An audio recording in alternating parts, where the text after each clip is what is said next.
Сәлем, сәлем, құрметті көрермен, қалдарыңыз қалай? Біздің бүгін оқушы дауысы атты подкастымызға қош келдіңіздер. Біздің подкасты сағынды деген үміттеміз. Біз сіздерді өте қатты сағындық. Ал достар, бүгін бізде тағы да ерекше қонақтар, біздің қатарластарымыз. Өздеріңіз көргенде Алия және Амина. Және біздің сүйікті де сүйкімді қыздарымыз. Ал бүгін біз Ирина Рогалеваның «Когда мир становится цветным» деген кітабының желісінен алынған подкастты жүргізетін боламыз. Сұрақтар айдарына тез көшсек. Егер сенің өміріңде өмірді өзгерткен қоңырау сияқты күтпеген қоңырау болса, сен тәуекелге барар ма едің? Иә, мен тәуекелге барар едім, себебі бұл қоңырау мен үшін бір үлкен мүмкіндік алып келеді деген ойдамын. Как говорится, кто не пробует, тот не рискует, или наоборот. Менің ойымша, иә, тәуекелге барар едім, өйткені бұл берілген мүмкіндік және де нәтиже береді деп ойлайтын едім.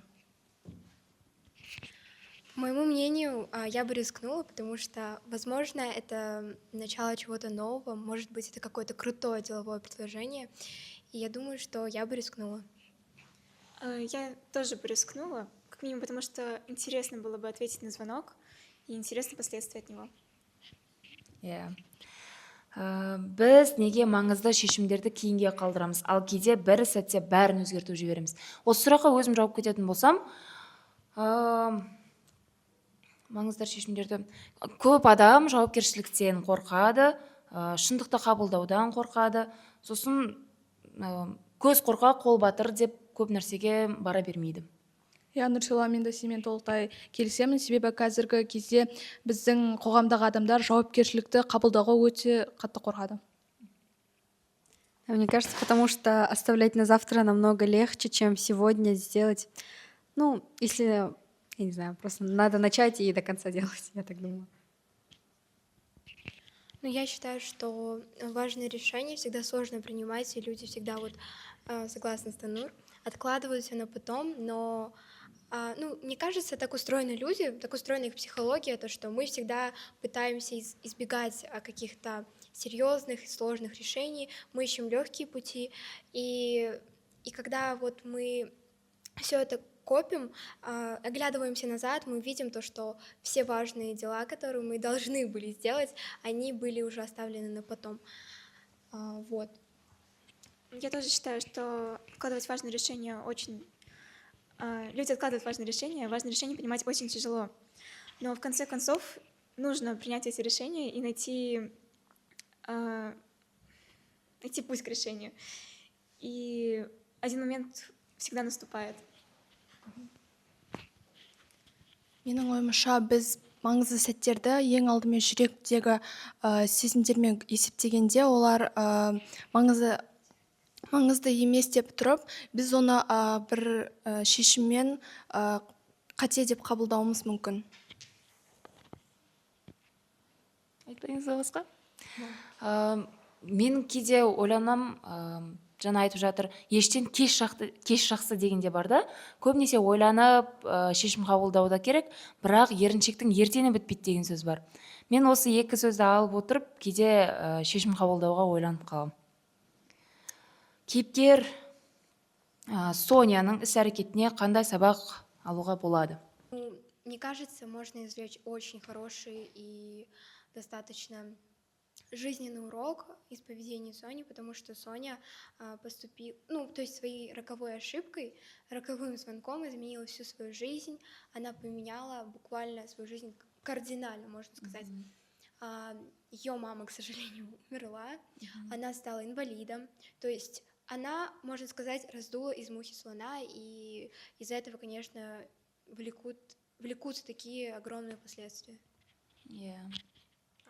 Я тоже думаю, что с этого звонка, с этой истории надо взять огромный урок, потому что на данный момент очень много бывает, так скажем, мошенников, которые звонят через телефон, и правда, один звонок может поменять всю вашу жизнь. Періште аумен десе, барлығы сол сәтте өзгеріп кетеді. Yeah. Но, откровенно говоря, Соня повела себя не очень хорошо. Из-за этого повлекла последствия, как минимум смерть матери и то, что она осталась инвалидом. но в конце концов она поняла свою ошибку, и мы можем извлечь из этого урок. То, что мы должны понимать свои ошибки и понимать ответственность от них.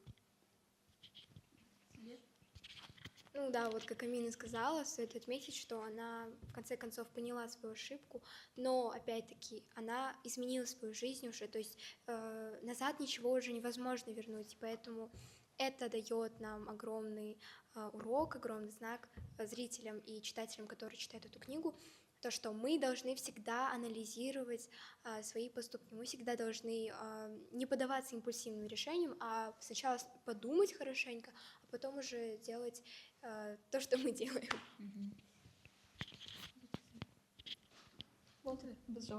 Жарайды.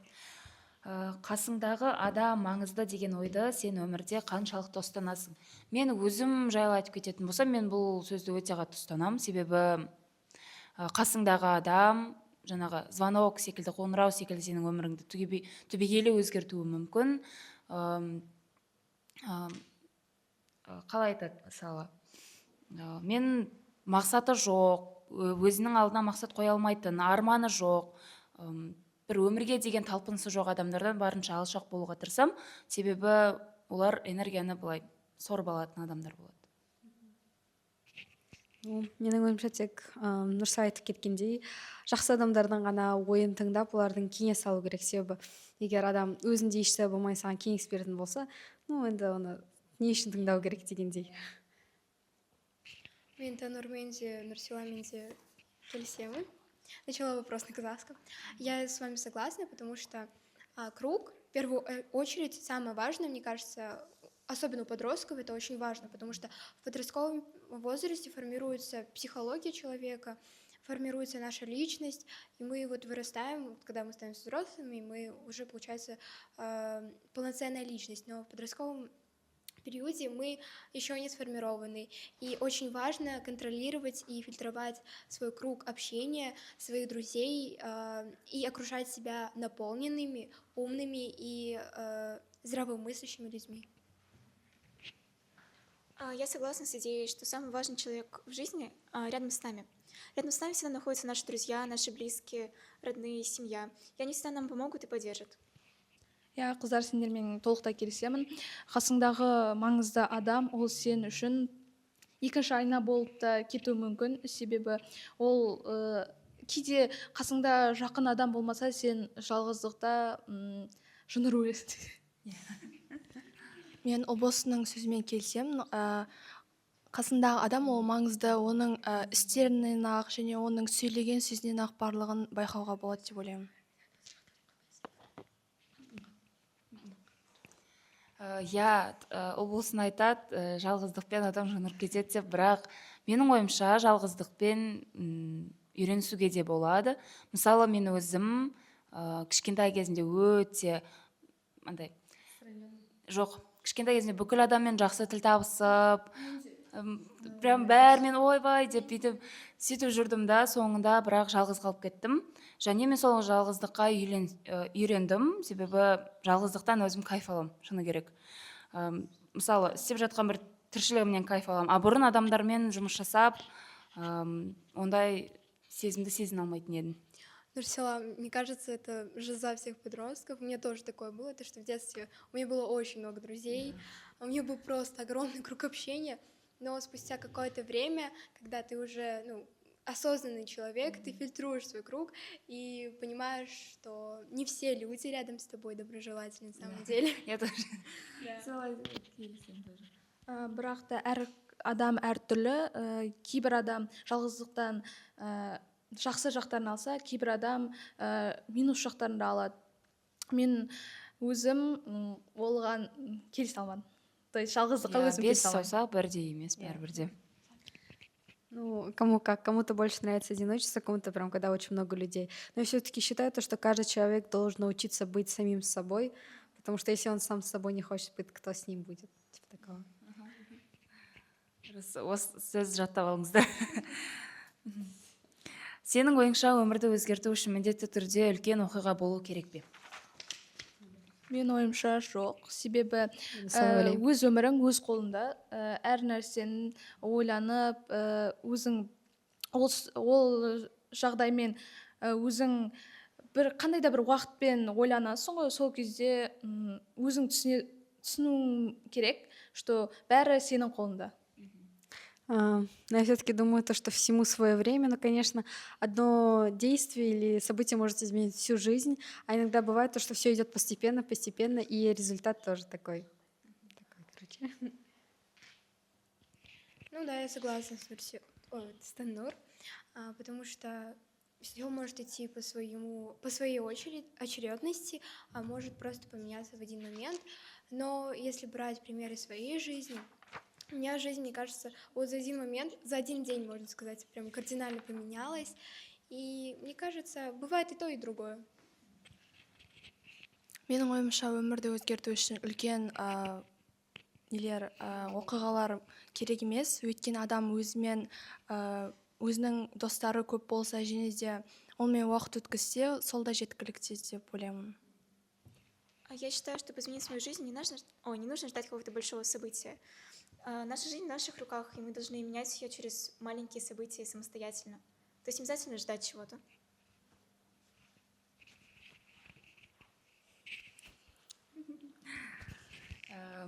Иә, қыздар, может, сендердің де айтып жатқандарың дұрыс шығар, но менің өзімнің көзқарасым әркімнің жаңағы әр жағдайға әр уақыт бар дейді. Бірақ менің ойымша ол дұрыс емес. Себебі ертең не болатын, қазір 5 минуттан кейін не болатын біз шыны керек білмейміз. Сондықтан әр сәттен, әрбір минуттан, дәл қазіргі сәттен біз пример алып отыруымыз керек. Сосын сұраққа келетін болсақ, өмірде үлкен жағдай болуы шарт емес. Әр адамның өз тағдыры өз қолында.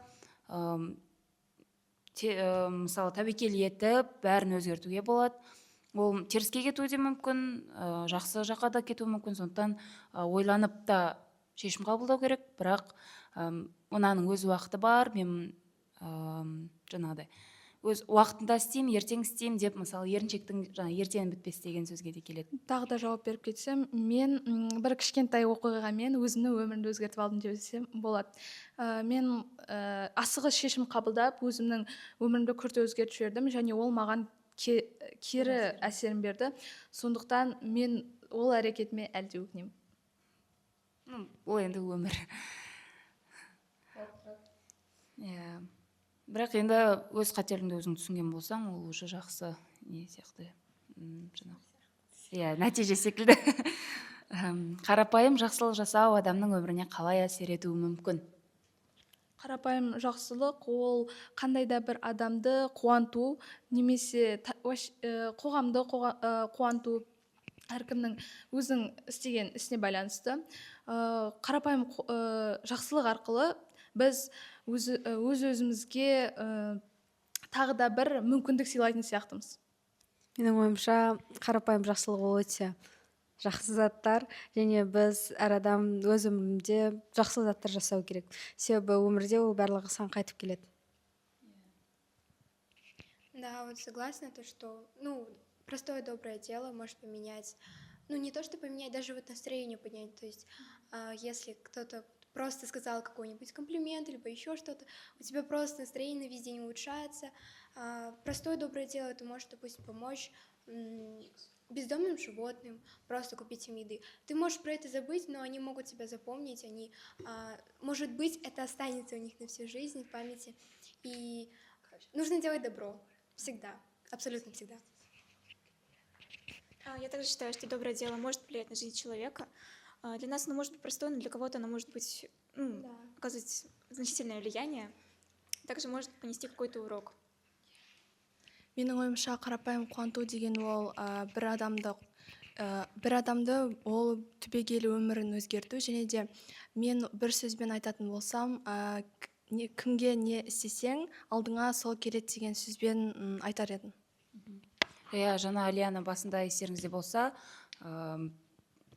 подростковый жас енді былай дамып келеді, дамитын кезең деп айтады.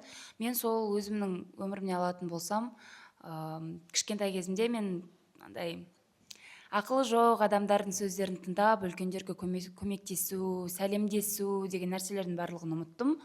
Бірақ өсе келе бір күні қарт әже автобусқа мінгенде жай ғана орын бердім.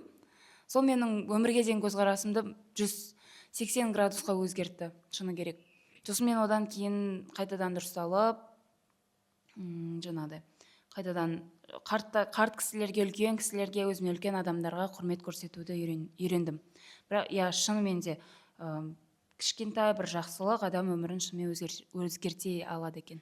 Қазіргі кезде әлеуметтік желіде бізде көріп отырғандай көп қорлар бар, жақсылық жасайтын, көмектесетін, соларға қарап кішкентай балалар да өнеге алады деген ойдамын. Яғни қазірдің өзінде біз осындай подростковый кезде солардан тәлім алуымыз керек. Ол жай ғана видео болғанымен шын өмірде ол жақта адамның эмоциясы қандай жақсылық адамның өмірін өзгерткенін байқауға болады. Біздің көрермендеріміз егер сондай жағдайлармен айналысатын болса, сіздерге құлақтарыңызға алтын сырға эстафета ұйымдастыруға болады. Шыны керек, Рудный болсын, Қостанай болсын, Қазақстан болсын. Осы жақында бізде де болды, көгаландыру деген эстафета болды ма? Біз мектепте де болды сондай жағдай. Аржанның сөзіне қосылып кетіп жатқаным ғой. Өмірде кездейсоқтық көп пе, әлде бәрі біздің таңдауымызға байланысты ма? Өмірде кездейсоқтық көп емес сияқты. Бәрі өзіңнің нақты шешім қабылдағаныңа байланысты деп ойлаймын. Себебі мысалы қарапайым өмірді алатын болсақ, көп адамдар бұйырғаны болады дейді, яғни кездейсоқтық болады деген сияқты ғой. Ол оған байланысты емес, сенің өзінің әрекетіне байланысты, қандай сен мүмкіндікпен, қандай жолмен жүргеніне байланысты деп ойлаймын. Мен өз ойымды айтып кететін болсам, осы мен шынымен келсем, өмірде кездейсоқтық негізі жоқ та секілді. Барлық адам қателік жасап алып, бұйырғаны жаңағыдай тағдыр ғой деп соған іле салады. Негізі адамдардың өзінің таңдауынан болады. Мысалы, жаңағыдай қасыңдағы бір жүрген досың, сенген адамың сені сатып кетсе, ой, ол тағдыр ғой, ештеңе етпейді, бұйырмаған, хайыр емес деген сөз жаттап алған қазір. Хайыр емес деп айтады, бірақ ол адам өзі таңдап алды емес пе? Оның жақсылықтарына, жамандықтарына көз жұма қарап, сол адамның бірден бүйтіп кетіп қалудың орнына сонымен до конца араласып, соңында өзіне жегізіп кеткеннен кейін барып қана ол жаңағыдай сабақ алады. Сондықтан өмірде кездейсоқтық, мне кажется, жоқ. Оның барлық адамның өз таңдауына байланысты. Нұрсила, сізбен келісемін. Және де қазір жай ғана айналаңа қарау деген сөз бар. Енді әркім өзі біледі, бірақ та ол адамның сенің артыңнан не істеп жүргенін білу керек деп ойлаймын. Роза очки дегенді шешіп тастау керек негізі бүкіл адам. Айтарларыңыз бар ма, қыздар? Сұрақты қайталап жіберіңізші. Өмірде кездейсоқтық көп пе, әлде бәрі біздің таңдауымызға байланысты ма? Мне кажется, что случайности, может быть, и бывают случайности, я не знаю, я на этот вопрос, кстати, не смогла себе ответить, но я думаю, что все в жизни идет по такой цепочке, что вот сделал один человек что-то такое, что этот его поступок влияет на жизнь другого человека. То есть, мне кажется, все идет по цепи, а не просто вот в разброс. То есть, мне кажется, в нашей жизни все как-то структурировано, то есть все по полочкам, но нам иногда может казаться, что это просто случайность. Но мне кажется, любая встреча, любые разговоры, да и какая-нибудь просто мелочная ситуация, мне кажется, это не просто случайность, а вот последствия, и знак, и последствия каких-то действий другого человека. Я считаю, в нашей жизни много случайностей, которые влияют на нашу жизнь, на нашу судьбу, но все же мы можем их изменить, как-нибудь на них повлиять, исправить в случае чего. И все зависит от нас. Да, еще в физике есть такой термин эффект бабочки. И квантовая физика, эффект бабочки, но квантовая физика больше как будто про случайности. Я не знаю. Но эффект бабочки он гласит то, что все, что мы делаем, оно взаимосвязано. То есть даже взмах крыла бабочки влияет на много, может повлиять на турбулентность, даже на погоду. И, наверное, моя точка зрения основывается на этом, то есть на этой теории. Я не знаю, мне кажется, что в жизни бывает и то, но все же смотря как мы сами на это смотрим. Если мы думаем, что это прям случайность, то это так. Ну, типа, есть же люди, которые думают, что все случайности не случайны, у всего есть знак, смысл, все такое. Ну, или можно смотреть просто на это так, более спокойно. Вот еще вот хочу добавить, бывают же встречи неожиданные какие-то. Вот когда ты сталкиваешься с человеком, с которым у вас абсолютно разные вселенные, бывают же вот разные люди, которые начинают вдруг встречаться или еще что-то. И это кажется каким-то немыслимым, тогда можно подумать, что это просто случайность. қосарлар жоқ па қыздар? жоқ болды. Жақсы. Осы кітаптан оқыған шығармамыз осы кітаптың желісінде осы өмірге түйген түйіндеріңіз қандай? Осы шығармадан мен осындай ой түйдім. Адам бірінші өзі санасымен ойлану керек деп ойлаймын. Ешқашан асығыс шешім қабылдамау керек. Асығыс шешім ол кейде теріс әсерін береді деп ойлаймын. Осы шығарма арқылы түйген ойым, ең алдымен адам ең бірінші өзінің ойы мен жүрегін тыңдау керек. Адам өзінің ойы мен жүрегін тыңдау керек. Ал мен өз ойымды айтып кететін болсам, мен бұл шығарманы оқымастан алдын да дәл сондай ойда болдым. Адам әр шешімді қабылдайтын кезде ойланып барып қана қабылдау керек, өзінің жаңағы аружан айтқандай миын да, ойын да, жүрегін де тыңдау керек. Әркімнің сөзіне ілесіп кете бермеу керек. Әркім өз өмірін, өз жолын өзі шешуі керек. Бірақ бұл кітапты, осы шығармаларды оқығаннан кейін, бұл кітап менің ойымды жай ғана қамтыды деп айтсам болады. Так, ну я думаю, то, что все-таки, конечно, все то, что было. Ну, у меня были разные мысли, я, так скажем, переобувалась в моменте, но все же, я думаю, то, что все в конце приведет к чему-то хорошему, и даже все это плохое, может быть, что-то будет хорошее в конце. Вот так вот. Менің ойымша, өмірде бәрі нәрсе жақсы аяқтала бермейді. Я сильно келесем. Ну, если мы будем брать именно поступок Сони, ее вот радикальный звонок, я думаю, что извлечь можно из ее поступков большой урок, но мне кажется, что подростки, в реальной жизни подростки так не поступают. Лично мне так кажется, потому что в моем кругу никто так не делает. Но если брать все-таки такую ситуацию, мне кажется, это зависит больше от человека, и тем более она подросток, вот этот подростковый бунт, все против родителей, я сам решу, это все влияет. Это все, да, вот это все влияет на поступки и в целом на поведение человека. Я читала эти два произведения на одном дыхании, и они вызвали во мне много мыслей. Конкретно я бы старалась не совершать таких ошибок, как герой произведения, и, возможно, ценила больше своих близких, тех, кто рядом. Да, можно сказать, верных людей. Қыздар, жарайды. Біздің бүгінгі көңіл күйімізге мән бермеңіздер, көрермен, біз сабақтан кейін шықтық. Погоданың да қатысы бар, погода бұлтты. Біздің әр подкастымызда күн шуақты болып тұратын еді. Бүгін біз сабақтан шыққан кесірінен қатты шаршап тұрмыз, бірақ осы сөздермен, осы ойларымызбен сіздердің де өмірлеріңізді өзгертеміз деген ойдамыз. Сонымен біздің тағы да бір түсіріліміз өз мәресіне жетті. Барлықтарыңызға үлкен рахмет. Біз сіздермен қоштаспаймыз, жай ғана сау болыңыздар дейміз.